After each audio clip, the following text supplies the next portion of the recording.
മക്കളെ എക്സാമിന് ഉറപ്പായിട്ടും വരുന്ന ഒരു പോർഷനാണ് നമ്മുടെ ലാൻഡ്സ്കേപ്പ് അനാലിസിസ് ത്രൂ മാപ്സിനകത്ത് നമുക്ക് വരുന്ന ഒരു പോർഷനാണ്. ഗ്രിഡ് റിഫറൻസ് മാർക്ക് ചെയ്യാനും അതിൻ്റെ സയൻസും സിമ്പിൾസും കളറൊക്കെ നമ്മൾ അറിഞ്ഞിരുന്നെങ്കിൽ മാത്രമേ നമുക്ക് ഇത് ചെയ്യാൻ വേണ്ടി സാധിക്കത്തുള്ളൂ. ഓക്കെ, അപ്പോൾ ഇതിനകത്ത് നമ്മൾ ഇങ്ങനെ ഒരു ടോപ്പോഗ്രാഫിക് മാപ്സ് നോക്കിക്കഴിഞ്ഞാൽ നമുക്ക് എന്തെങ്കിലും മനസ്സിലാകുന്നുണ്ട് ഇല്ലല്ലേ? കുഞ്ഞു കുഞ്ഞു ഡോട്ട്സ് ഉണ്ട്, ലൈൻ ഉണ്ട്. അപ്പോൾ അത് എന്തൊക്കെയാണെന്ന് അറിഞ്ഞെങ്കിൽ മാത്രമേ നമുക്കിത് കറക്റ്റായിട്ട് ഇൻ്റർപ്രറ്റ് ചെയ്യാൻ വേണ്ടി സാധിക്കത്തുള്ളൂ. ഓക്കെ, അപ്പം എർത്തിൻ്റെ സർഫസിന് എർത്തിലുള്ള ഓരോ സാധനങ്ങളെ ആ സർഫസിലുള്ള എല്ലാ ഫീച്ചേഴ്സിനെ എക്സ്പ്രസ് ചെയ്യുന്നത് എന്തെങ്കിലും ഒരു സയൻസോ സിമ്പിൾസോ വെച്ചായിരിക്കും. അതാണ് നമ്മൾ ഈ ടോപ്പോഗ്രഫി മാപ്സിലേക്ക് പറയുന്നത്. അപ്പം നമുക്ക് പഠിക്കാനുള്ളത് ഇവിടെ തൊട്ടാണ് സ്റ്റാർട്ട് ചെയ്യുന്നത്. അപ്പോൾ റോഡ് ഇവിടെ പറയുന്നതിനെല്ലാം മിസ് പറയുന്ന ഓരോ ഫീച്ചേഴ്സിനെ കളർ ഏതാന്ന് നിങ്ങൾ നോട്ട് ചെയ്തോണം. ഓക്കെ, റോഡിന് ഏത് കളറാണ് മക്കളെ? Road okay, road RED. നമ്മൾ ചെറുപ്പത്തിലൊക്കെ പറയാനുണ്ട് RED. റെഡിന്റെ സ്പെല്ലിംഗ് എന്ന് ചോദിക്കുമ്പോൾ നമ്മൾ പറയും RED. ഓക്കെ, അപ്പോൾ നമുക്ക് RED ഒക്കെ തരുന്നു. ഓക്കെ, നമ്മുടെ റോഡാണെന്ന് ഓർക്കുക. അപ്പോൾ RRR. ഓക്കെ, RRR എന്താണ് നമ്മുടെ റോഡ്. ഓക്കെ, മെറ്റൽഡ് റോഡ് ആണെങ്കിൽ സ്ട്രെയിറ്റ് ലൈന്, അൺമെറ്റൽഡ് റോഡ് ആണെങ്കിൽ വിട്ടുള്ള ലൈന്, ഫുട് പാത്ത് ആണെങ്കിൽ നടപ്പാതയാണെങ്കിൽ ഇങ്ങനെ ഡോട്ട്, ദെൻ കാർ ട്രാക്ക് വണ്ടിപ്പാതയാണെങ്കിൽ സ്ട്രെയിറ്റ് ലൈൻ ആയിട്ടുള്ള ഒരു line, bridge with road. Okay, bridge with road എന്ന് പറയുമ്പോൾ ബ്രിഡ്ജ് എന്ന് പറയുമ്പോൾ പാലം എന്ന് പറയുമ്പോൾ റോഡിന്റെ മുകളിലും താഴെയായിട്ട്. ഓക്കെ, ദെൻ റോഡ് എന്ന് പറയുന്നത് രണ്ട് സ്ട്രെയിറ്റ് ലൈൻ, അതിന് മുകളിലും താഴെയായിട്ട് പാലം. ഓക്കെ, അപ്പോൾ റെഡ് കളറാണ് നോക്കിക്കോണം. അടുത്ത റെയിൽവേ വരുമ്പോൾ അതിന് ഏത് കളറാണ്? റെഡ് കളറാണോ? അല്ല, ബ്ലാക്ക് കളറാണ് നമ്മുടെ റെയിൽവേക്ക് വരുന്നത്. അപ്പോൾ നമ്മുടെ റെയിൽവേ ലൈൻ നമുക്ക് വരയ്ക്കാൻ അറിയാം. അതുപോലെ തന്നെ ഒരു റെയിൽവേ ലൈൻ വരച്ചേക്കുക. അതാണ് railway broad gauge.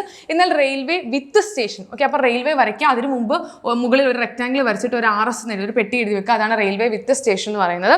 ഇതിനടുത്താണ് railway metre gauge. Okay, railway metre gauge എന്ന് പറഞ്ഞ രണ്ട് ലൈനും അതിലേക്ക് ഇങ്ങനെ ലൈൻസ് പോകുന്നതിനാണ് നമ്മൾ എന്ത് പറയുന്നത്? Railway metre gauge. ബ്ലാക്ക് കളറാണ്, നിങ്ങളൊന്ന് നോട്ട് ചെയ്തേക്കണം. ഇതിന് അടുത്തതാണ് ലെവൽ ക്രോസിംഗ്. ലെവൽ ക്രോസിംഗ് എന്ന് പറയുമ്പോഴത്തേക്ക് അവിടെ എന്ത് വരും? രണ്ടെണ്ണം കാണുന്നുണ്ട്. നമ്മുടെ റോഡും കാണും, അതുപോലെ തന്നെ റെയിൽവേയും കാണും. അപ്പോൾ റോഡ് റെഡ് കളറില്, ദെൻ റെയിൽവേ, ഇത് രണ്ടും കൂടെ ചേരുമ്പോൾ എന്താണ്? Level crossing. ദെൻ റെയിൽവേ വിത്ത് ബ്രിഡ്ജ്. അപ്പോൾ റെയിൽവേ നമുക്കറിയാം. ബ്രിഡ്ജ് എന്ന് പറഞ്ഞാൽ എന്താണ്? മുകളിലും താഴെ രണ്ട് ഷിപ്പ് വരയ്ക്കുന്ന പോലെ, നമ്മൾ ചെറുപ്പത്തിൽ കപ്പൽ വരയ്ക്കുന്നത് അതുപോലെ ഉണ്ട്. ഓക്കെ, തുറന്നിരിക്കുന്ന രണ്ട് പാത്രം. ഓക്കെ, മുകളിലും താഴെയും, അതാണ് നമ്മുടെ റെയിൽവേ വിത്ത് ബ്രിഡ്ജ്. ദെൻ അടുത്ത ബൗണ്ടറി. ഓക്കെ, ബൗണ്ടറി ഇത് ബ്ലാക്ക് കളറാണ് നോക്കിക്കോണേ. ഇന്റർനാഷണൽ ബൗണ്ടറി ആണെങ്കിലും ഒരു തിക്കായിട്ടൊരു ലൈൻ വന്നിട്ട് ഒരു കുത്ത്, അടുത്തൊരു തിക്കായിട്ട് ലൈൻ വന്നിട്ട് ഒരു കുത്ത്, അതാണ് നമ്മുടെ ഇന്റർനാഷണൽ ബൗണ്ടറി. എന്നാൽ സ്റ്റേറ്റ് ബൗണ്ടറി എന്ന് പറഞ്ഞാൽ അത്രയും തിക്നെസ് ഇല്ല, തിക്നെസ് ഇച്ചിരി കുറച്ചിട്ട് ഒരു കുത്ത്, ഡോട്ട്, ലൈന്, കുത്ത്. ഓക്കെ, ഇനി ഇവിടെ ലൈനുകൾ പോകുന്ന വിട്ടുവിട്ട് ലൈൻ പോകുന്നതാണ് നമ്മുടെ ഡിസ്ട്രിക്ട് ബൗണ്ടറി എന്ന് പറയുന്നത്. എന്നാൽ താലൂക്ക് ബൗണ്ടറി എന്ന് പറയുമ്പോൾ ആ ലൈൻ വിട്ടുവിട്ടുള്ള ലൈൻ ഇച്ചിരി നിയർ ബൈ അടുത്തടുത്ത് കാണുന്നതിനാണ് നമ്മൾ എന്ത് പറയുന്നത്? താലൂക്ക് അതിർത്തി, താലൂക്ക് ബൗണ്ടറി എന്ന് പറയുന്നത്. ഓക്കെ, ഇനി അടുത്തത് വാട്ടർ ബോഡി. അപ്പം വാട്ടറിന്റെ കളർ ഏതാണ്? നമ്മൾ ചെറുപ്പത്തിൽ തന്നെ വെള്ളത്തിനൊക്കെ കളർ കൊടുക്കാൻ പറഞ്ഞാൽ നമ്മൾ ഏത് കൊടുക്കും? ബ്ലൂ കളർ കൊടുക്കും. അപ്പോൾ വാട്ടർ ബോഡിയുടെ കളർ ഏതാണ്? ബ്ലൂ കളറാണ്. സോ സ്ട്രീം ഏതാണ്? അരുവി. എങ്ങനെയാണെന്ന് നോക്കുക. അരുവി ഇങ്ങനെ വരുന്നുണ്ട്. റിവർ എന്ന് പറയുന്നത് എന്താണ്? ഇങ്ങനെ ഒരു ലൈൻ വരുന്നു. ഇതിന് ഇവിടെ V കണ്ടോ? ഈ V പോലെ അറ്റത്തും വരുന്നുണ്ട്. ഓക്കെ, അപ്പം നദി എങ്ങനെയാണെന്ന് നോട്ട് ചെയ്യുക. Then tidal river. ഓക്കെ, വേലിയേറ്റ സ്വാധീനമുള്ള നദി എന്ന് പറയുമ്പോഴത്തേക്കും രണ്ട് നദി അപ്പുറത്തും ഇപ്പുറത്തും പോയിട്ട് ടൈഡ് കാണിക്കുന്നതിന് വേണ്ടി ഒരു ആരോ മുകളിൽ അപ്പുറം ഇപ്പുറം കാണിക്കണം. Then spring. ഓക്കെ, നീരുറവ കാണുമ്പോൾ ഒരു പോസിറ്റീവ് വൈബാണ് നമുക്ക് തോന്നുന്നത് അല്ലേ? അപ്പോൾ പ്ലസ് സൈൻ കൊണ്ടാണ് ഡിനോട്ട് ചെയ്യുന്നത്. ദെൻ വെല്ല് ഏത് കളറാണ്? ഒരു ഡോട്ടാണ് നമ്മുടെ വെല്ല്. ദെൻ ട്യൂബൽ എന്ന് പറയുന്നത് കുഴൽ കിണർ, ഒരു ട്യൂബൽ. ഓക്കെ, എന്നിട്ട് ബ്ലൂ കളർ കൊടുത്തിരിക്കുക, ട്രയാങ്കുലർ ഷേപ്പിൽ കൊടുത്തിട്ട് ട്യൂബൽ. ഓക്കെ, അതപ്പോൾ നമുക്ക് കിട്ടി. ഇനി അടുത്താണ് വെജിറ്റേഷൻ. അതിൻ്റെ കളർ ഏതാണ്? ഗ്രീൻ കളറാണ്. ഓക്കെ, അപ്പം ഗ്രാസുകൾ നമ്മളിങ്ങനെ വരയ്ക്കാം. Then palm. ഓക്കെ, പനകൾ വരച്ചിട്ടുണ്ട്. ദെൻ അടുത്ത കോണിഫറസ് ട്രീസ് അഥവാ സ്തൂപിക ഗ്രന്ഥവനങ്ങൾ. ഓക്കെ, അതിങ്ങനെ വരച്ചിട്ട് ഇങ്ങനെ നമ്മുടെ ക്രിസ്മസ് ട്രീ വരയ്ക്കുന്ന പോലെ ഉണ്ട്. ഓക്കെ, ഏകദേശം അതാണ് coniferous trees. Then bamboo. Okay, മുളകൾ എങ്ങനെ വരയ്ക്കുന്നത് നമുക്കറിയാം. ഡെൻസ് ഫോറസ്റ്റ്, ഇടതൂർന്ന വനമാണ് കാണിച്ചിരിക്കുന്നത്. അപ്പോൾ എന്താണ്? നിറച്ചും വനമാണ്. അപ്പോൾ ഒരു സർക്കിളിനകത്ത് നിറച്ചും കാട് കാണിക്കുന്നതിന് വേണ്ടി ഗ്രീൻ കളർ കൊടുത്തിട്ട് നടുക്ക് ഡെൻസ് ഫോറസ്റ്റും. ദെൻ റിസർവ്ഡ് ഫോറസ്റ്റ് എന്ന് പറഞ്ഞാൽ എന്താണ്? അത് റിസർവ്ഡ് വനമാണ്, അങ്ങോട്ട് ആർക്കും പ്രവേശനമില്ല. അപ്പോൾ ഇവിടെ വേലി കെട്ടി വെച്ചിരിക്കുക. ഓക്കെ, ഗ്രീൻ കളർ വേലി കെട്ടി വെച്ചിരിക്കുന്നതാണ് ഇത് റിസർവ് ഫോറസ്റ്റ് എന്ന് പറയുന്നത്. ഓക്കെ, ഇതിന് അടുത്തെന്ന് പറഞ്ഞാൽ സെറ്റിൽമെന്റ്, പാർപ്പിടങ്ങൾ. പാർപ്പിടങ്ങൾ എന്ന് പറയുമ്പോൾ എന്താണ്? ഇഷ്ടിക, നമ്മുടെ വീടൊക്കെയാണ്. അപ്പോൾ ഇഷ്ടികയ്ക്ക് ഏത് കളറാണ്? Red colour. സോ സെറ്റിൽമെന്റിന് ഏത് കളറാണ്? Red colour. ഓക്കെ, അപ്പം പെർമനന്റ് സ്ഥിരമായിട്ടൊരു വീടാണെങ്കിൽ അവിടെ ഒരു ഇഷ്ടിക വെച്ചു, എന്നിട്ട് ആ ഇഷ്ടികയ്ക്ക് നമ്മൾ പെയിന്റ് അടിച്ചു, അതാണ് സ്ഥിരമായിട്ടുള്ള വീട്. എന്നാൽ ടെമ്പററി വീടിന് നമ്മൾ പെയിന്റ് അടിച്ചിട്ടില്ല, ജസ്റ്റ് ഒരു ഇഷ്ടിക മാത്രമേ അവിടെ വെച്ചുള്ളൂ, പെയിന്റ് ഇല്ല കേട്ടോ. ഓക്കെ, ഇനി ക്ലസ്റ്റേർഡ് സെറ്റിൽമെന്റ് എന്ന് പറഞ്ഞാൽ കേന്ദ്രീകൃത വാസസ്ഥലങ്ങൾ. അപ്പോൾ അവിടെ വീട് എങ്ങനെയാണ്? ഇങ്ങനെ അടുത്തടുത്ത് കാണുന്നത്. ഓക്കെ, അതാണ് നമ്മുടെ ക്ലസ്റ്റേർഡ് സെറ്റിൽമെന്റ്. ഇനി ഡിസ്പോസ്ഡ് സെറ്റിൽമെന്റ് എന്ന് പറഞ്ഞാൽ എന്താണ്? വിപരീത വാസസ്ഥലങ്ങൾ, അത് അകലെയാണ്, ഇച്ചിരി അകലെയാണ്. ലീനിയർ സെറ്റിൽമെന്റ് എന്ന് പറഞ്ഞാൽ ലീനിയർ ഷേപ്പിൽ, അതായത് മുകളിലും താഴെയാണ്. നമ്മൾ മാത്സിലൊക്കെ ലീനിയർ ലൈൻ പഠിക്കാനുള്ളതാണ്. ഓക്കെ, രേഖാകൃതിയിലുള്ള വാസസ്ഥലങ്ങൾ, ഒരു ലൈനോ അല്ലെങ്കിൽ ഒരു റോഡിനോ അപ്പുറം ഇപ്പുറം ആയിട്ട് വീടുകൾ സെറ്റിൽ ചെയ്യുന്നതിനാണ് നമ്മൾ ലീനിയർ സെറ്റിൽമെന്റ് എന്ന് പറയുന്നത്. ഓക്കെ, ദെൻ അതിനുശേഷം മോണുമെന്റ്സ്, ബിൽഡിങ്സ് നോക്കിക്കഴിഞ്ഞാൽ അതിൻ്റെ റെഡ് കളറാണ് നോട്ട് ചെയ്തെടുക്കുക കേട്ടോ. അപ്പോൾ ഫോർട്ടൊക്കെ റെഡ് കളറാണ്. ഫോർട്ട് കോട്ട. കോട്ട എന്ന് പറയുമ്പോഴത്തേക്ക് നമ്മുടെ പാവക്കുട്ടിക്ക് നമ്മളിങ്ങനെ 2 കൊമ്പ് വരയ്ക്കുന്ന പോലെ ഉണ്ട്. ഓക്കെ, അങ്ങനെ മുകളിലും താഴെ അതാണ് നമ്മുടെ ഫോർട്ട് കോട്ട. ദെൻ ടെമ്പിൾ എന്ന് പറഞ്ഞാൽ ഒരു റെക്ടാങ്കിൾ വരച്ചു, മുകളിൽ ഒരു ഇങ്ങനെ പോയിട്ട് ഒരു താമര ഇതുപോലുണ്ട്. ദെൻ ചർച്ച് ഒരു റെക്ടാങ്കിൾ വരച്ചിട്ട് ഒരു ക്രോസ്, ഹോളി ക്രോസ് കൊടുത്തിരിക്കുന്നതാണ്. ദെൻ മോസ്ക്, ദെൻ അതുപോലെ തന്നെ ടോംബ്, ശവകുടീരം കൊടുത്തിട്ടുണ്ട്. ദെൻ ഗ്രേവ് യാർഡ്, ഓക്കെ, ശവപ്പറമ്പ് ഇവിടെ കൊടുത്തിട്ടുണ്ട്. അപ്പോൾ ശവകുടീരം, അപ്പം ശവപ്പറമ്പിലാണെങ്കിൽ തല മാത്രമേ ഉള്ളൂ, നോക്കിയാൽ മതി, ഇങ്ങനെ തല മാത്രം. ഓക്കെ, ടോംബ് എന്ന് പറയുമ്പോഴത്തേക്ക് അവിടെ അങ്ങനെയല്ല, ഒരു പെട്ടി പോലെ നമുക്ക് ഏകദേശം നമുക്ക് പറയാം. ഓക്കെ, അപ്പോൾ അത് നോട്ട് ചെയ്തോണേ. യെസ്, ദെൻ നമുക്ക് ധാരാളം കൊടുത്തിട്ടുണ്ട്. ലൈറ്റ് ഹൗസ്, ഹെൽത്ത് സെന്ററിന്, എയർപോർട്ടിന്, പോസ്റ്റ് ഓഫീസിന് എന്താണ്, ടെലിഗ്രാഫ് എന്താണ്, ഇൻസ്പെക്ഷൻ ബംഗ്ലാവ് എന്താണ്, റെസ്റ്റ് ഹൗസ് എന്താണെന്നുള്ള നമ്മുടെ ടെക്സ്റ്റ് കൊടുത്തിട്ടുണ്ട്. അത് ഉറപ്പായിട്ട് മസ്റ്റായിട്ട് നമ്മൾ പഠിച്ചുകൊണ്ട് പോകേണ്ടതാണ്. ദെൻ കോണ്ടൂർ ലൈൻസിന് ബ്രൗൺ കളറാണ് നോക്കുക കേട്ടോ. കോണ്ടൂർ ലൈൻ എന്താണെന്ന് നമുക്ക് പഠിക്കാനുണ്ട്. അതൊരു ഇമാജിനറി ലൈൻസിനെയാണ് നമ്മൾ കോണ്ടൂർ ലൈൻ എന്ന് പറയുന്നത്. ഓക്കെ, കോണ്ടൂർ ലൈൻ ബ്രൗൺ കളറാണ്. ദെൻ ഫോം ലൈൻ കൊടുത്തിട്ടുണ്ട്. ദെൻ സ്പോട്ട് ഹൈറ്റ്, ഏതെങ്കിലും ഒരു ഡിസ്റ്റൻസ്, ഒരു ഓൾട്ടിറ്റ്യൂഡ് ഹൈറ്റ് അറിയണമെങ്കിൽ അവിടെ ഒരു ഡോട്ട് വരച്ച് കൊടുത്തിട്ട് അത് എത്രയുണ്ട് ഹൈറ്റ് എന്ന് കൊടുക്കാം. ദെൻ ട്രയാങ്കുലർ ഷേപ്ഡ് ഹൈറ്റ്, അവിടെ ട്രയാങ്കുലർ ഹൈറ്റ് എന്ന് പറയുമ്പോഴത്തേക്ക് ഒരു ട്രയാങ്കിൾ വരച്ചിട്ട് അതിനകത്തൊരു ഡോട്ട് കൊടുത്തിട്ട് അവിടെ ഹൈറ്റ് കൊടുക്കാം. ദെൻ അടുത്ത ബെഞ്ച് മാർക്ക്. ഓക്കെ, അതെത്ര നമ്മൾ നോട്ട് ചെയ്യുക. ദെൻ ഓരോന്നിൻ്റെ കളർ നമ്മളോട് ചോദിക്കും. അപ്പോൾ latitude, longitude, non perennial, river, railway, ഇതിൻ്റെയൊക്കെ കളർ ഏതാണ് മക്കളെ? നമ്മൾ ഓൾറെഡി പഠിച്ചാണ്, ബ്ലാക്ക് കളറാണ്. ഓക്കെ, അതിനെല്ലാം ഏത് കളറാണ്? ബ്ലാക്ക് കളറാണ്. യെസ്, നമ്മളത് ഇവിടെ കൊടുത്തിട്ടുണ്ട്. ദെൻ അതിനുശേഷം ഓഷ്യൻ റിവറിനൊക്കെ ഏത് കളറാണ്? ഓഷ്യൻ റിവർ, വെല്ല് അല്ലെങ്കിൽ പെർണിയൽ വാട്ടർ ബോഡീസിനൊക്കെ ഏത് കളറാണ്? ബ്ലൂ കളറാണ്. അപ്പം കളർ പഠിക്കുന്നതിന് വേണ്ടിയാണ് ഇത് കൊടുത്തത്. അത് ബ്ലൂ കളറാണ്. യെസ്, ബ്ലൂ കളർ, മിസ് അത് ഇവിടെ എഴുതിയേക്കാം, ബ്ലൂ. ഓക്കെ, ദെൻ അടുത്ത എന്താണ്? നമ്മുടെ ഫോറസ്റ്റ്, ഗ്രാസ് ലാൻഡ്, ട്രീസ്, ഇതിനൊക്കെ ഏത് കളറാണ്? സ്വാഭാവികം നമുക്ക് അറിയാവുന്നതാണ്, ഗ്രീൻ കളറാണ് അതിനൊക്കെ ഉള്ളത്. ദെൻ അതിനുശേഷം കൾട്ടിവബിൾ ലാൻഡ്, കൃഷി ചെയ്യുന്ന സ്ഥലമാണ്. ഇപ്പോൾ നല്ല രീതിയിൽ നെൽകൃഷിയൊക്കെ ചെയ്ത് പാടിഫിൽസ്, അപ്പോൾ ഏത് കളറാണ് കാണുന്നത്? Yellow colour. യെസ്, അത് യെല്ലോ കളറാണ്. ബാരൻ ലാൻഡ്, തരിശു ഭൂമി അല്ലെങ്കിൽ അവിടെ കൃഷിയൊന്നും ചെയ്യുന്ന അൺകൾട്ടിവേറ്റഡ് ലാൻഡ് എന്താണ്?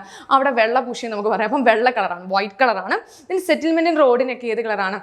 വീട്, ഇഷ്ടിക, പാർപ്പിടങ്ങൾക്കൊക്കെ ഏത് കളറാണ്? റെഡ് കളറാണ്. ഓക്കെ, അതപ്പോൾ നമ്മളവിടെ കൊടുത്തിട്ടുണ്ട്. അതപ്പോൾ സെറ്റാക്കി പഠിച്ചോണം കേട്ടോ, എക്സാമിന് അത് വരുന്നതാണ്. ഇനി അടുത്താണ് കോണ്ടൂർ ലൈനിനെയും സാൻഡ് ഡ്യൂൺസ്, സാൻഡ് ഹിൽസിനൊക്കെ ഏത് കളറാണ്? ബ്രൗൺ കളറാണ്. ഏത് കളറാണ്?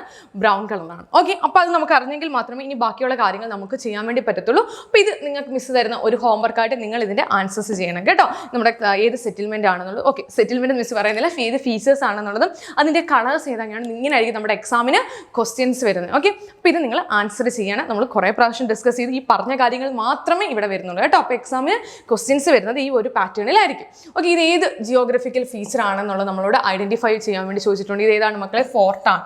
ഓക്കെ, ഫോർട്ടാണ്. ദെൻ അതിനുശേഷം ഈസ്റ്റിങ്സ്, നോർത്തിങ്സ് നമ്മൾ അറിഞ്ഞിരിക്കേണ്ട, ഇങ്ങനെ ഇതായിരിക്കും ക്വസ്റ്റ്യൻസ് വരുന്ന ഗ്രിഡ് റിഫറൻസ്.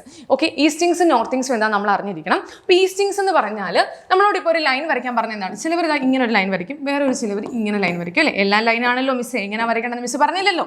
എസ്, ലൈൻ വരയ്ക്കാൻ പറഞ്ഞാൽ നമ്മൾ ഇങ്ങനെ വരയ്ക്കും. ഓക്കെ, അപ്പോൾ ഈ ലൈന് ഒരു വാല്യൂ കൊടുക്കാൻ വേണ്ടി പറയാം. ഓക്കെ, വാല്യൂ കൊടുക്കാൻ വേണ്ടി പറയുമ്പോൾ നമ്പർ കൊടുക്കാം. അപ്പോൾ ഈ ലൈൻ നമ്പർ കൊടുക്കാൻ പറഞ്ഞാൽ 20, 21, 22. ഓക്കെ, അതിൻ്റെ വാല്യൂ എങ്ങനെയാണ് മക്കളെ? ഇതൊരു north south. Okay, north south east west. Okay, ഇതൊരു നോർത്ത് സൗത്ത് ഡയറക്ഷനുള്ള ലൈനാണ്. അതിൻ്റെ വാല്യൂ എങ്ങോട്ട് പോകുമ്പോൾ കൂടി വരും? 20, 21, 22. അതായത് ഈസ്റ്റിലേക്ക് പോകുമ്പോൾ വാല്യൂ കൂടി വരും. സോ ഇതിന് എന്ത് പേര് വിളിച്ചു? ഈസ്റ്റിങ്സ് എന്ന് പേര് വിളിച്ചു. ഓക്കെ, ഇനി അടുത്ത് ഇങ്ങനെ വരച്ച ലൈനുകൾക്ക് നമ്മൾ നമ്പർ കൊടുക്കുകയാണ്. ഇത് 50, 51, 52. ഓക്കെ, ഇതിൻ്റെ വാല്യൂ എങ്ങനെയാണ്? നോർത്തിലേക്ക് പോകുമ്പോൾ കൂടി വരും അല്ലേ? അത് ഈ ഈസ്റ്റ് വെസ്റ്റ് ലൈനാണ്. എന്നാൽ വാല്യൂ നോർത്തിലേക്ക് പോകുമ്പോൾ കൂടി വരും. അതിനെ എന്ത് വിളിക്കുന്നു? നമ്മൾ നോർത്തിങ്സ് എന്ന് വിളിക്കുന്നു. അപ്പോൾ ഈസ്റ്റിങ്സ് എന്താണ്, നോർത്തിങ്സ് എന്താണെന്ന് നമ്മളവിടെ മനസ്സിലാക്കുക. ഓക്കെ, അപ്പോൾ നമ്മൾ ഇവിടെ നോക്കുമ്പോഴത്തേക്ക് നമുക്ക് ഈസ്റ്റിങ്സ്, നോർത്തിങ്സ് കാണാം. അപ്പോൾ അത് മനസ്സിലാക്കി മാത്രമേ നമുക്ക് ബാക്കി ചെയ്യാൻ വേണ്ടി പറ്റത്തുള്ളൂ. ഓക്കെ, അപ്പം ഈസ്റ്റിങ്സ് എന്താ നമ്മളിപ്പം പറഞ്ഞു. ഇപ്പോൾ ഇവിടെ കൊടുത്തിട്ടുണ്ട് നോർത്ത് സൗത്ത് ലൈനാണ്. അതിൻ്റെ വാല്യൂ ഈസ്റ്റിലേക്ക് പോകുമ്പോൾ കൂടി വരുന്നു. അതാണ് നമ്മുടെ ഈസ്റ്റിങ്സ്. എന്നാൽ നോർത്തിങ്സ് എന്ന് പറഞ്ഞാൽ ഈസ്റ്റ് വെസ്റ്റ് ലൈനാണ്. അതിൻ്റെ വാല്യൂ നോർത്തിലേക്ക് പോകുമ്പോഴത്തേക്കും കൂടി വരും. അതാണ് നോർത്തിങ്സ് എന്ന് പറയുന്നത്. ഓക്കെ, ഇനി റെഫറൻസ് ഗ്രിഡിൽ ഈസ്റ്റിങ്സും ഗ്രിഡ് ഫോം ചെയ്യുന്നത് ഈസ്റ്റിങ്സും നോർത്തിങ്സും ചേർന്നിട്ടാണ് ഈ ഗ്രിഡ് ഫോം ചെയ്യുന്നത്. ഓക്കെ, ഇങ്ങനെ പോകുന്ന ലൈനും നമ്മുടെ നോർത്തിങ്സും ഈസ്റ്റിങ്സും കൂടെ ചേർന്ന് കഴിയുമ്പോഴാണ് എന്ത് ഫോം ചെയ്യുന്നത്? ഗ്രിഡ് ഫോം ചെയ്യുന്നത് നമ്മൾ മനസ്സിലാക്കി വെക്കുക. നമ്മളോട് ഓരോന്നിൻ്റെയും പൊസിഷൻ ലൊക്കേറ്റ് ചെയ്യാൻ വേണ്ടി ചോദിക്കാറുണ്ട്. അപ്പോൾ ഇവിടെ ഒരു ലേക്ക് തന്നിട്ടുണ്ട്.